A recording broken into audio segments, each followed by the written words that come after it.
Let's delve into the fascinating concepts of weight, mass, and gravity. Three fundamental ideas that govern the physical world around us. To begin with, it's essential to understand what we mean by mass and weight, as these terms are often used interchangeably, but they represent distinct concepts in physics. Mass is a measure of the amount of matter in an object. It quantifies how much stuff is contained within that object, regardless of its location in the universe. It's an intrinsic property, meaning that an object's mass remains constant no matter where it is. If you have a rock with a mass of 5 kilograms on Earth, it will still have a mass of 5 kilograms if you take it to the moon or even to a distant galaxy. Mass is measured in kilograms in the International System of Units, or SI units. It is a scalar quantity, which means it has magnitude but no direction. On the other hand, weight is the force exerted on that mass due to gravity. Weight is a vector quantity, which means it has both magnitude and direction. The direction of weight is always toward the center of the gravitational body exerting the force, such as the Earth. Weight is calculated using the formula weight equals mass times the acceleration due to gravity. In mathematical terms, that's expressed as W equals m plus g, where W is weight, m is mass, and g is the acceleration due to gravity. On Earth, g is approximately 9.81 meters per second squared. This means that for every kilogram of mass, the gravitational force pulling it toward the Earth is about 9.81 newtons. This brings us to the crucial point. While mass remains constant, weight can change depending on the gravitational field in which that mass is located. For instance, if you were to take that 5-kilogram rock to the moon, where the gravitational acceleration is about 1.62 meters per second squared, its mass would still be 5 kilograms, but its weight would be significantly less. Using the formula, we find that the weight of the rock on the moon would be 5 kilos multiplied by 1.62 2, resulting in a weight of approximately 8.1 newtons. This illustrates that weight is dependent on the gravitational pull of the celestial body acting on the mass, while mass itself remains unchanged. Now, let's explore why mass and weight are directly proportional. The relationship between mass and weight is linear, meaning that if you increase the mass of an object, its weight will also increase proportionally, assuming the gravitational field remains constant.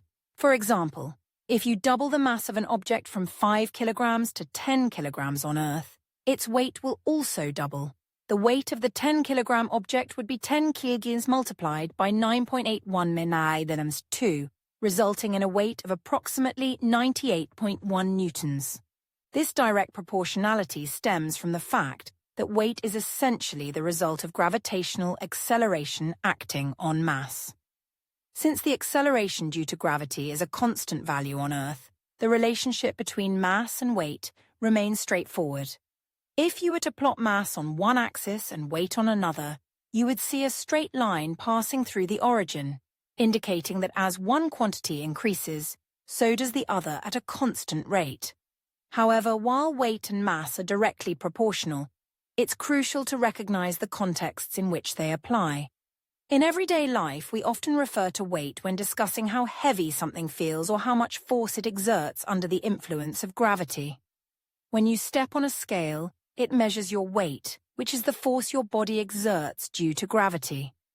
But if you were to travel to another planet, your weight would change, but your mass would remain the same. This distinction is vital for understanding concepts in physics, engineering, and even space exploration.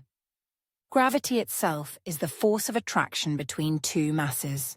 It is one of the 4 fundamental forces of nature, alongside electromagnetism, the strong nuclear force, and the weak nuclear force. Gravity is what keeps planets in orbit around stars, moons in orbit around planets, and it governs the motion of galaxies. The strength of the gravitational force between two objects depends on 2 key factors: their masses and the distance between them.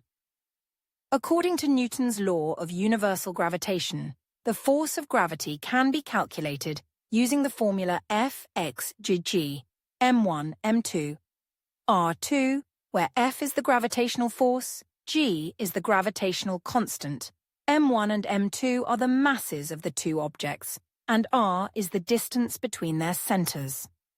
The gravitational constant, g, is a fundamental quantity that helps us understand the strength of gravity in the universe. It's a very small number, approximately 6.674 × 10⁻11 N-AMKG2, which indicates that gravity is a relatively weak force compared to other fundamental forces. However, because mass is ubiquitous in the universe, gravity has a profound effect on the structure and dynamics of everything from atoms to galaxies. In summary, mass is the amount of matter in an object and remains constant regardless of location, while weight is the force exerted on that mass due to gravity and varies based on the gravitational field. The direct proportionality between mass and weight arises from the consistent acceleration due to gravity in a given location.